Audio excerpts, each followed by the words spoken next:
مولاي صل وسلم دائما أبدا على حبيبك خير الخلق كلهم مولاي صل وسلم دائما أبدا على حبيبك خير. الحمد لله رب العالمين وصلى الله على سيدنا محمد وعلى آله وصحبه وسلم. Inshallah, today we'll speak briefly about the greatest pleasure in Al-Jannah, the greatest pleasure that the Muslim would encounter in the place of everlasting peace and happiness. Darus Salami, Al-Jannah, Al-Jannah. Let it be known that heaven and hellfire are two creations of Allah that have already been created. They have a beginning, but Allah willed for them to be forever. And the kuffar, the non-believers, the non-Muslims that enter the hellfire shall be there forever without an end.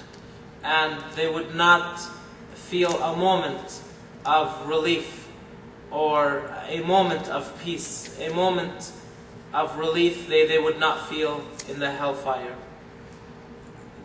And those who enter paradise, those Muslims who enter paradise would be there forever, and they would not encounter one moment of depression or sadness or sickness. They would be happy, they would be given everything that they want, and they would be content and happy with it, very happy with it, and that would be forever without an end.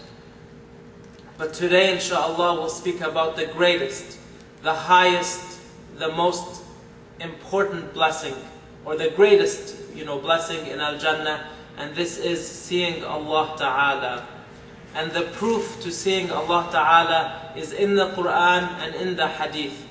Among the ayahs in the Qur'an is in Surah Al-Qiyamah, Surah number 22 and 23.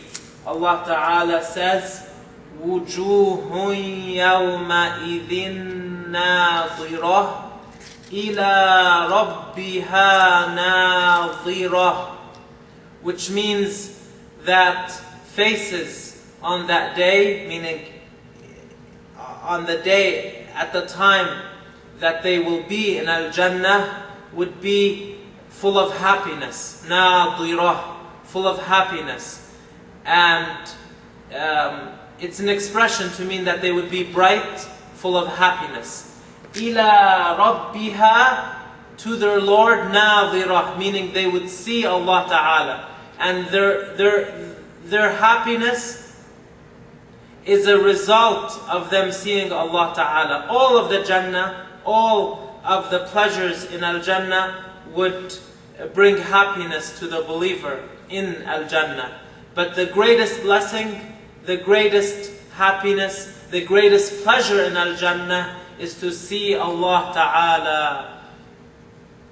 And the scholars of Islam said that this is a foundation, this is a very important part of the Islamic belief.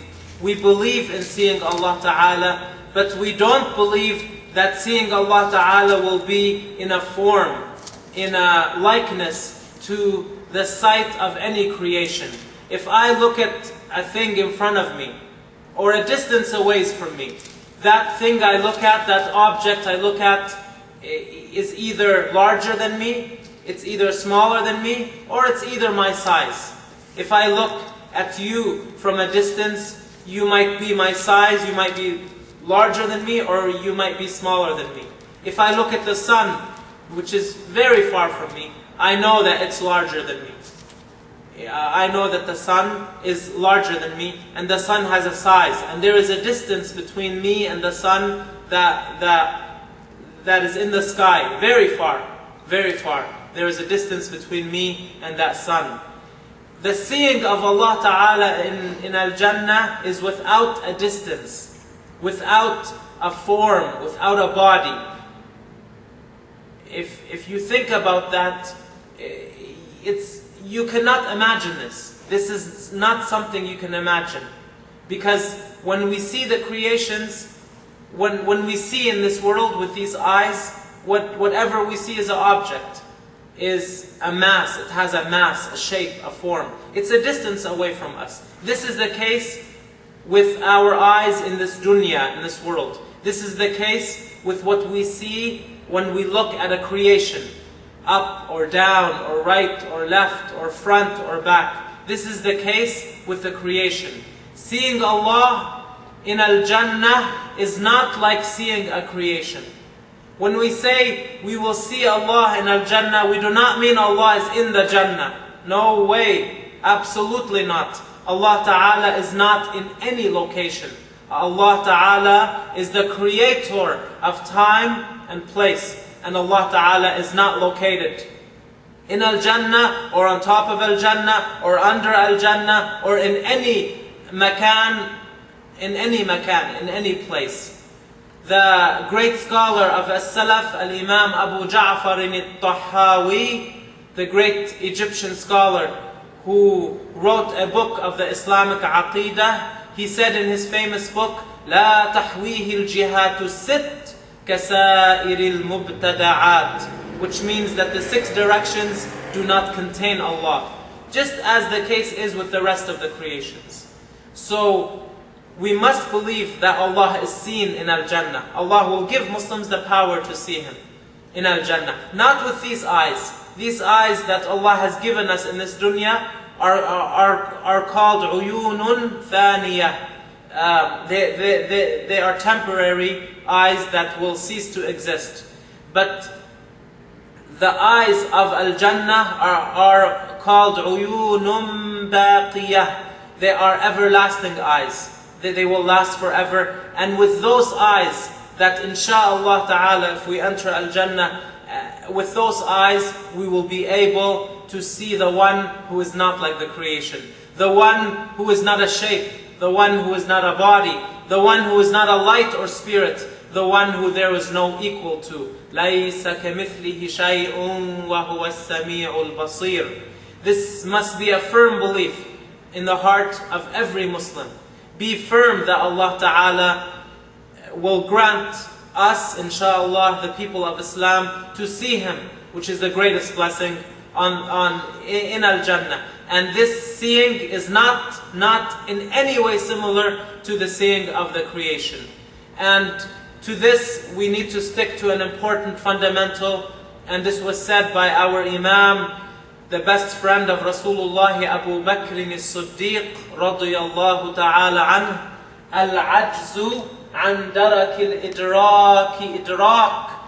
Al-ajzu an darak al-idraki idrakun. Wal-bahthu an dhatihi kufrun wa ishrak. What is this beautiful statement of Al-Imam Abu Bakr mean? It means that accepting your inability in comprehending God is true comprehension. Knowing that we are limited, this shows us that we know our place, we know our limits. Al-ajzu an darak al-idraki idrak, accepting our inability to conceive, to understand, to comprehend Allah is comprehension in itself. Wal-bahthu an dhatihi kufrun wa ishrak, meaning the person who searches for a likeness to God, for something to compare God with, for a comparison to Allah. Al-Imam As-Sayyid Abu Bakr as-Siddiq said this is kufr and ishraq, this is blasphemy, and this is associating partners with Allah. So be firm on that. We must believe that Allah is seen in Al-Jannah. Doesn't mean Allah is in Al-Jannah, but in Al-Jannah with the everlasting eyes, Allah will give us the power to see the one who is unlike the creation, without looking up or down or right or left, without looking at an object or a form with a distance away from us. It's unlike any sight you can imagine. Subhanallah, Tabarakallah. I ask Allah to make us of those who will see Him in Al-Jannah, and may Allah Ta'ala have mercy on us and guide us to understand our beautiful and our great Aqida, and to spread it worldwide. La ilaha illallah Muhammadur Rasulullah. Ameen walhamdulillah.